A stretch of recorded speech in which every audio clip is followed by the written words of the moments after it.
भारत ने वेनेजुएला की सबसे बड़ी आयरन ओर प्लांट के ऑपरेशंस को टेक ओवर कर लिया है और वेनेजुएला इस बात से खुश है कि भारत अब एक साउथ अमेरिकन देश की डूबती हुई इकोनॉमी को बचा लेगा। कमाल की बात यह है कि जो भारतीय कंपनी वेनेजुएला की इस हेवी इंडस्ट्री को चलाएगी, वो कंपनी वेनेजुएला में ऑलरेडी 320 किलोमीटर लंबी एक रेलवे लाइन भी ऑपरेट करती है और आयरन ओर प्लांट की एक्विजिशन से भारत के कब्जे में दुनिया के सबसे बड़े आयरन ओर रिजर्व्स आ चुके हैं। काफी बड़ी खबर वेनेजुएलन मीडिया हाउसेस ने कवर की है, लेकिन इसके बारे में भारत में काफी कम लोग ही जानते हैं। आगे बढ़ने से पहले चैनल को सब्सक्राइब करके बेल आइकन दबा दीजिए। ये आपके लिए केवल 1 सेकंड का काम है, लेकिन इससे हमारी काफी बड़ी मदद होती है। मेन खबर ये है कि वेनेजुएलन सरकार द्वारा कंट्रोल्ड आयरन ओर कंपनी फेरो मिनरा ओरिनोको अब से भारतीय कंपनी जिंदल स्टील चलाएगी और वेनेजुएलन सरकार अपनी इस हेवी इंडस्ट्री का पूरा कंट्रोल जिंदल स्टील को दे चुकी है। आपको बता दें कि इस एग्रीमेंट के अंतर्गत जिंदल स्टील वेनेजुएला की इस आयरन ओर प्रोड्यूसिंग कंपनी में $8 लाख निवेश करेगी, लेकिन इस निवेश के एवज में जिंदल स्टील हर महीने 6 लाख टन आयरन ओर का एक्सपोर्ट करेगी। जिस वेनेजुएलन कंपनी फेरो मिनरा ओरिनोको की बात हम आपसे कर रहे हैं, ये कंपनी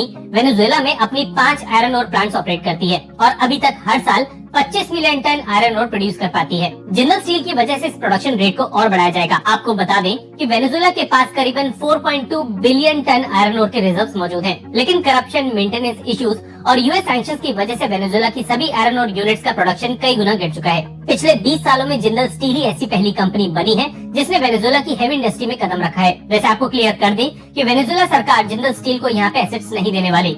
जिंदल स्टील केवल आयरन ओर की यूनिट्स के ऑपरेशन संभालने वाली है। आपका ये जानना भी जरूरी है कि वेनेजुएला आयरन ओर का सबसे बड़ा कस्टमर आज की डेट में चीन है, जो हर साल 81 मिलियन टन आयरन ओर का इंपोर्ट इस साउथ अमेरिकन देश से करता है और अब इस एक्सपोर्ट के प्रॉफिट का एक बड़ा हिस्सा ये भारतीय कंपनी कमा पाएगी। वैसे एक और ऐसी चीज है जिसको लेके वेनेजुएला काफी ज्यादा अमीर है और यह है पेट्रोलियम रिजर्व्स। भारत ने दिसंबर 2023 से वेनेजुएला से पेट्रोलियम फिर से इंपोर्ट करना शुरू कर दिया है और फरवरी तक भारत वेनेजुएलन पेट्रोलियम का सबसे बड़ा खरीदार था, पर क्योंकि फिर से इस देश पे यूएस सैंक्शंस का खतरा मंडराने लगा है, इसलिए भारतीय रिफाइनर्स ने वेनेजुएलन क्रूड पेट्रोलियम के इंपोर्ट पे पाबंदी लगा दी है। भारत खुद आयरन ओर के मामले में दुनिया का सबसे बड़ा प्रोड्यूसर है और आयरन ओर के कुल एक्सपोर्ट का 90% भारत चीन को एक्सपोर्ट करता है। जिंदल स्टील की वजह से भारत को वेनेजुएला में कुछ क्रिटिकल एसेट्स का एक्सेस मिल सकेगा। जैसा कि हमने आपको बताया कि ऑलरेडी जिंदल स्टील वेनेजुएला के अंदर 320 किलोमीटर लंबी रेलवे लाइन ऑपरेट करती है, इसलिए इसकी भी पॉसिबिलिटी है कि आगे चल के वेनेजुएला की रेलवेज में ऑपरेट होने वाले रोलिंग स्टॉक्स भारत ही सप्लाई करे। कंटेंट पसंद आया है तो कमेंट सेक्शन में MII यानी मेक इन इंडिया लिखने के बाद वीडियो को लाइक के बिना मत जाइएगा।